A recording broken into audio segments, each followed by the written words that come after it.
Hi, and welcome to English-Fabule. Are you learning English? Great. Let's learn English with a very interesting story. Don't forget to subscribe, like, and comment. Let's get started. People often want to win arguments very much. They want to make their opponents look foolish and show everyone how smart they are. This desire to win is strong, even when someone knows their own ideas are not completely correct. Winning an argument can feel exciting and make other people think you are very clever. Finding the truth can sometimes be a slow and difficult process, but simply winning a debate offers quick and deep satisfaction. Luckily, a clever thinker named Schopenhauer wrote about this. In his very sarcastic essay titled The Art of Being Right, he explained how to win arguments using many dishonest ways. He showed exactly how you can get the upper hand in any discussion. This is true even if you do not have strong facts or good reasons for your side. This book will use his ideas to teach you these methods of debate. You can often see these tricks being used today. Many politicians, for example, use these methods to convince people of things that are not true. Online experts or gurus also use them daily to gain followers. They know that careful logic often matters little in real debates. These people succeed by using underhanded techniques to control the conversation and make others look bad or confused. This guide will help you understand these powerful tricks. You will learn how to destroy your opponent's points and make them seem foolish. This means winning without needing to use real facts or proper logic. We will look at methods that let you win not by being right, but by being clever and strategic. Get ready to forget traditional critical thinking books. This journey will teach you how to dominate any debate and ensure you always appear to be the winner in the eyes of others. 2. Change what they say. Winning a debate can be hard when the other side has good ideas. People might listen to them and even agree. This is bad if you want to win, because it means you could lose. Schopenhauer teaches us how to stop this problem early. We can use a trick called exaggeration. When your opponent says something, you can say, "So what you're saying is," then you make their words sound much more extreme than they actually are. For example, if someone says that free speech is generally good, you can reply, "Oh, so you think people should be able to yell bomb in a busy airport?" This changes their idea. They said free speech is good, but you made it sound like they want no rules on speech at all. You take their specific point and make it seem like a very broad, very extreme rule. If they use a word that isn't very clear, like bad, you can pretend they meant something truly terrible, like the devil himself. This makes their real point unclear. Only a silly, fake version of their argument is left. Another trick is to use two arguments at once. You have one argument that is very safe and sounds true to everyone. Then you have another argument that is much bigger and helps your side more. When no one is arguing with you, you can use the bigger, looser argument. But if someone questions you, you quickly go back to your safe, strong argument. Imagine you want to say that all small dogs should be banned. You might start by saying, "Some big dogs can be very unsafe." This is a safe idea. Then, when people are not paying close attention, you start talking about banning all small dogs. If someone says that is silly, you can quickly say, "This person thinks dogs are never unsafe."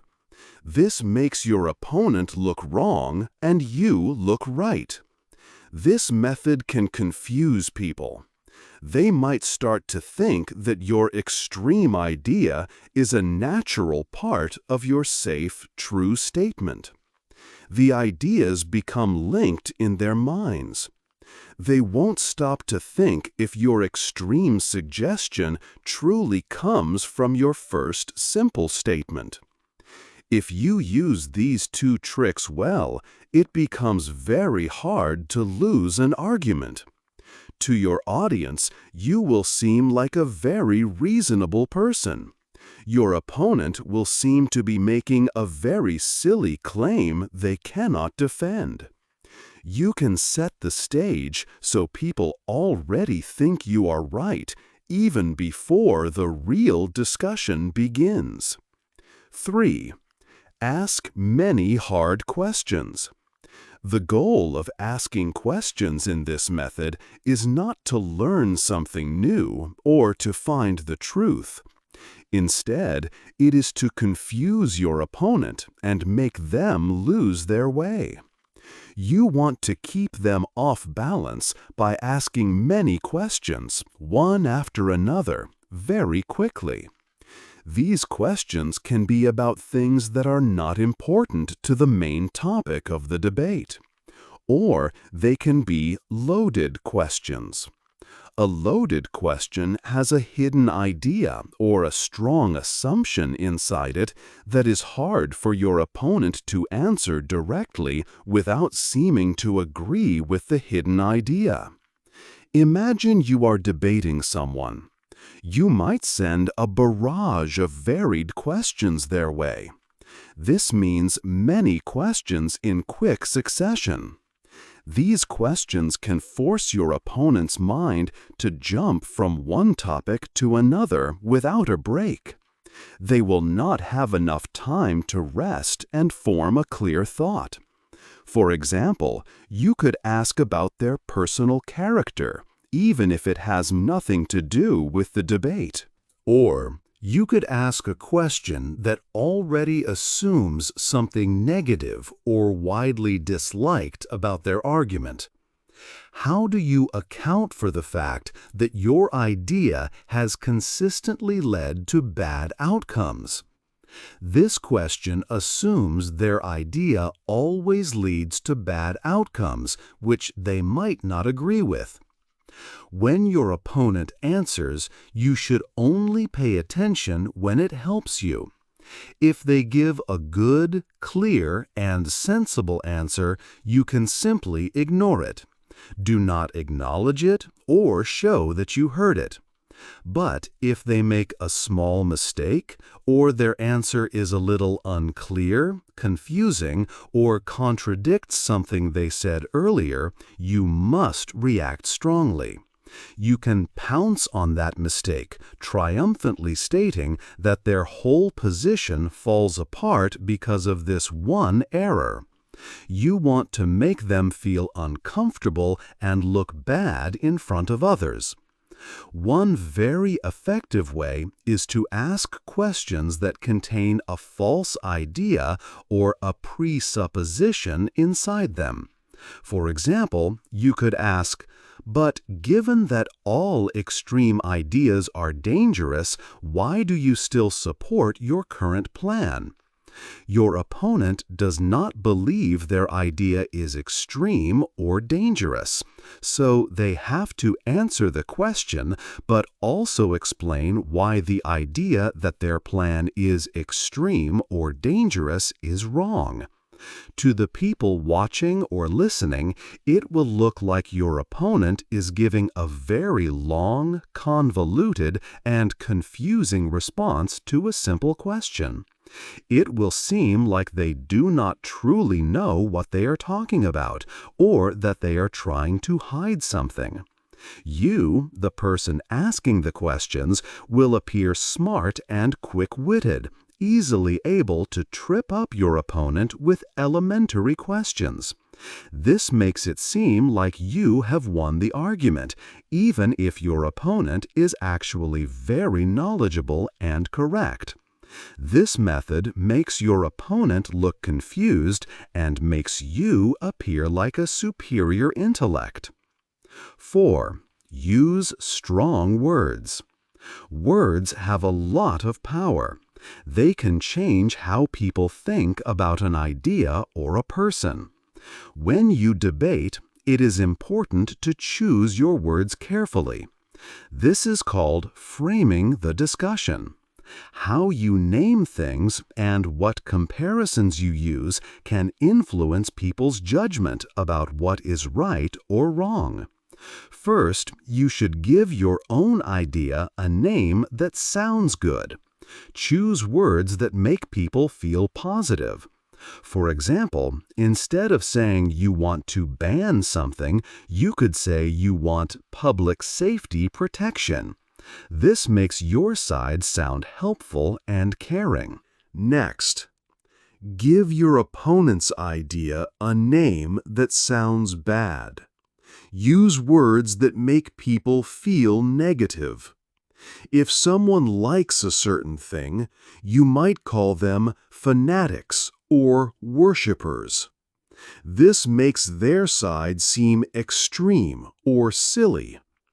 You can also use comparisons called metaphors to make your side look strong or protective. You might say your idea is like a shield for people, or that you are bravely facing a hard truth. This helps people connect good feelings with your position. It is also useful to describe your opponents in negative ways. You can say they are hysterical if they show strong feelings. You might say they are out of touch if their ideas seem far from normal life. If you want people to see them as bad, you can link them to things that people dislike. For example, if you are against a new rule, you could say people who support it are like dog poo lovers. This makes your opponents seem silly or even wrong. Sometimes you can connect your opponents or their ideas with groups that your audience does not like. This could be rich people, poor people, or people from other places. By doing this, you make the audience dislike your opponent's position without any facts. These ways of using words do not add new facts to your argument. They do not make your ideas more logical. Instead, they play on how people feel. Most people do not want to be seen as crazy or unreasonable. So, if you keep saying your opponents are like that, fewer people will want to agree with them. This helps you control how everyone sees the debate. If you can make your side look like the sensible voice of reason, and your opponents look like fringe lunatics, people will often just believe you. They will think you are right without really checking the facts. They might even start to repeat your ideas to others. This is a very strong way to influence a debate. 5.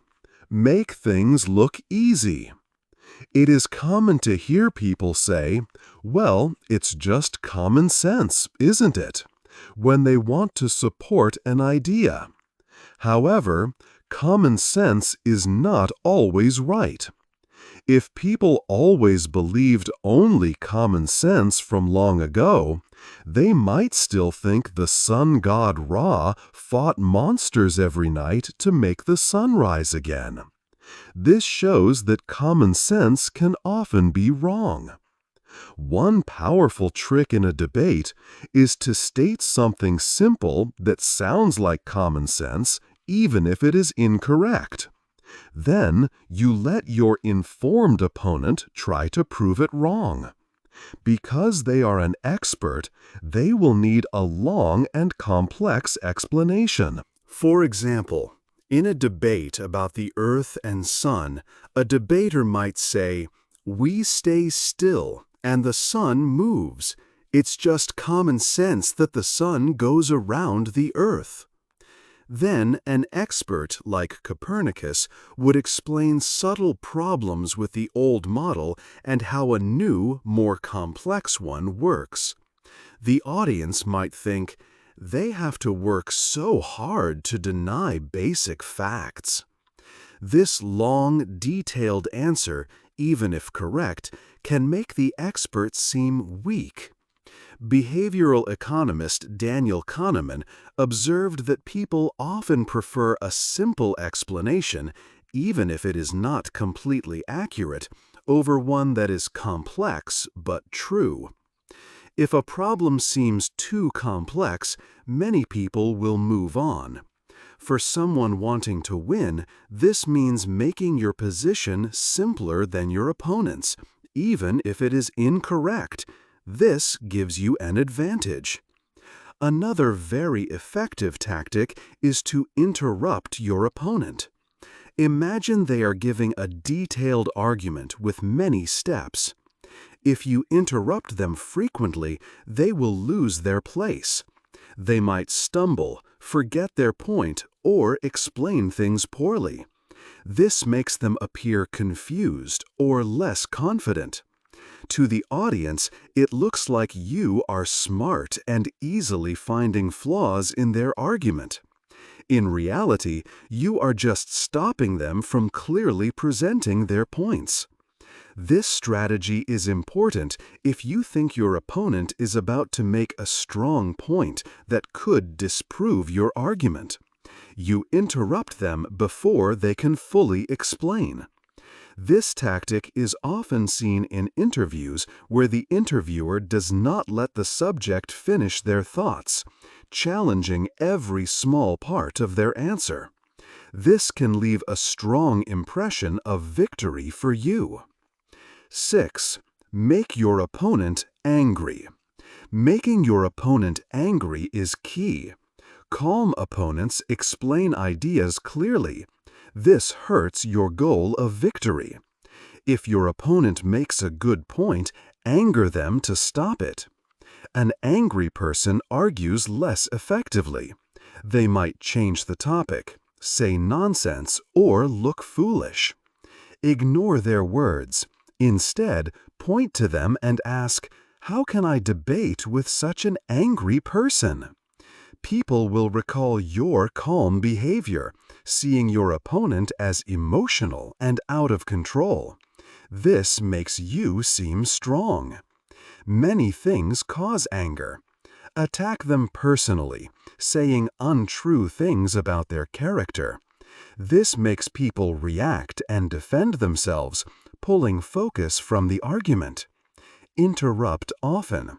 Constant interruptions make anyone lose thoughts, get frustrated, and snap.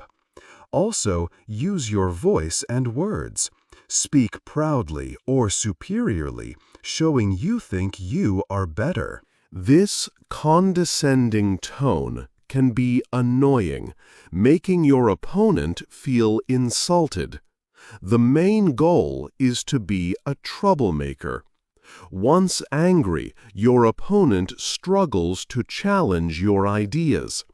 They cannot think clearly or speak well. You win by default without needing good reasons. You might not learn anything or make someone look silly, but for those seeking only victory, this counts. The audience will see your opponent as out of control and you as smart and calm. This trick helps you win the debate, making you look intelligent even with weak arguments. This method is not about logic or fairness. It is about achieving victory and appearing superior. 7. Use big words. Sometimes you want to win an argument, but you do not have good ideas or strong facts. A clever trick is to use many complicated words and academic terms. This can make you sound very smart, even if what you are saying is unclear or makes little sense. When you use big, difficult words, you can easily confuse the people listening. They might not understand your points, but they will likely think you are very intelligent and educated. This method creates the appearance of an expert without you needing to do real research or deep thinking. You can seem authoritative just by speaking with confidence and using a lot of jargon. At first glance, people will take you for an expert on whatever you are discussing. History shows people can pretend to be experts, like doctors or pilots, just by acting confident. In a debate, it is even easier to make yourself seem like an authority when your claims are hard to check right away. Some people in the audience might eventually see through this trick. However, they will often be outnumbered by those who are simply impressed by your extensive vocabulary and confident manner. They will be so amazed by your words that they may not notice that you are not actually presenting brilliant or logical ideas. This way, you can win an argument and appear to have a powerful intellect, even if you have only done 5 minutes of research. It is a shortcut to making yourself look like a brainy person. Another important technique for winning debates is to suddenly change the subject when you realize you are about to lose. If your opponent is close to presenting an argument that would prove you wrong, quickly shift to a different topic. This prevents them from finishing their strong point and makes them lose their train of thought. Also, it is very important to never admit that you are wrong. Even if you know your argument is flawed, do not concede. If you are forced to give up a very small point, act as if it holds no real importance. Later in the discussion, you can simply pretend you never gave up that point at all. Every time it seems like you have lost some ground in the argument, launch an immediate counterattack to reclaim it. Or just act as if your original idea was correct when your opponent is not paying close attention. Do not engage with the real substance of what your opponent is saying. Instead, use every trick you can to make their arguments seem ridiculous or to confuse the audience. Forget about logic or truth. Your only goal is to make people believe you have won the debate and that your opponent looks foolish. Do not think of a conversation as a way to find the truth. Think of it as a fight to win. 8. The real lesson. Now, let's change our tone from joking to serious. We have spent time learning many ways to win arguments, even when our own ideas were not perfectly correct. But what if we truly want to find the truth? What if we hope for honest discussions where people respect each other and work together to understand things better? For those who seek real knowledge, the lessons change. This guide, based on Schopenhauer's sharp ideas, teaches us two important things. First, if someone tries to use these unfair tricks against you, you will now recognize them. You can use this new knowledge to protect your own true points in a debate. It helps you push back against persuasive but logically false arguments. Schopenhauer himself believed that in an argument, just being right is not enough. You must also be able to swat away all the clever but wrong objections people will throw at you. Second, and perhaps more vital, think of what you have read as a strong warning. This is not a set of rules for how to trick others. Instead, it clearly shows us the methods used by people who care little for truth or clear logic. Their only goal is often to push their ideas into your head, using any means possible. In our modern age, with so much information online, anyone can share any opinion. Because of this, learning to tell the difference between real education and simply being told what to believe or indoctrination is a very important skill.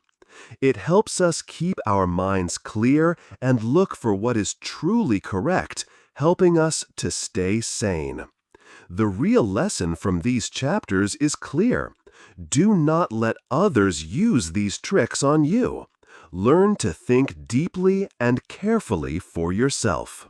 Ask good questions. Do not just accept what sounds simple or what someone says loudly. Find your own way to understanding.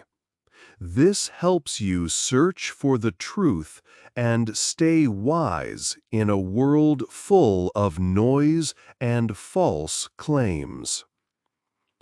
After learning about these tricks, what is one dishonest argument method you plan to watch out for in the future? Hey there! Just a second before you go. If you learned something new today, please give this video a like, write your thoughts in the comments, and subscribe to the channel. It only takes a second, and it really, really helps to create even better English videos for you. Your support means the world. Thank you.